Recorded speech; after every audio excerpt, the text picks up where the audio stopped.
আসসালামু আলাইকুম। আমি ডাক্তার রোমানা কবির নদী। আচ্ছা বলেন তো আপনি কিভাবে বুঝবেন যে আপনি ডায়াবেটিসে আক্রান্ত? এটা জানতে হলে আপনাকে কিছু লক্ষণ জানতে হবে। আমি প্রথমে প্রধান ৩টা লক্ষণের কথা বলি।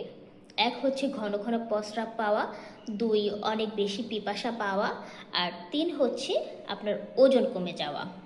এখন আসি এই ৩টার বাইরেও কিন্তু আরও অনেক লক্ষণ রয়েছে, যেমন আপনার অনেক বেশি ক্ষুধা লাগা, আহ, তারপরে হচ্ছে শরীর অনেক বেশি দুর্বল লাগা, এমনকি আপনার কাটা জায়গা যদি দ্রুত না সারে অ্যান্টিবায়োটিক খাওয়ার পরেও।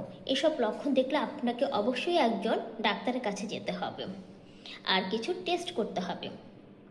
ডায়াবেটিসের জন্য আমরা খালি পেটে সুগারটা দেখি, আর হচ্ছে ৭৫ গ্রাম গ্লুকোজ খাওয়ানোর ২ ঘন্টা পরে হচ্ছে সুগারটা দেখি। যদি খালি পেটে সুগার আপনার ৭-এর বেশি হয় আর ৭৫ গ্রাম গ্লুকোজ খাওয়ার পরে যদি আপনার সুগারটা ১১-এর বেশি হয়, সেক্ষেত্রে আমরা ধরি যে আপনার ডায়াবেটিস।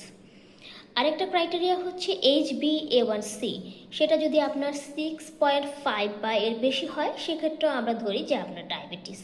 তাহলে কি করতে হবে? আমার বলা লক্ষণের মধ্যে যদি কোনো লক্ষণ আপনার মধ্যে দেখা দেয়, আপনাকে অবশ্যই একজন ডাক্তারের শরণাপন্ন হতে হবে। ধন্যবাদ।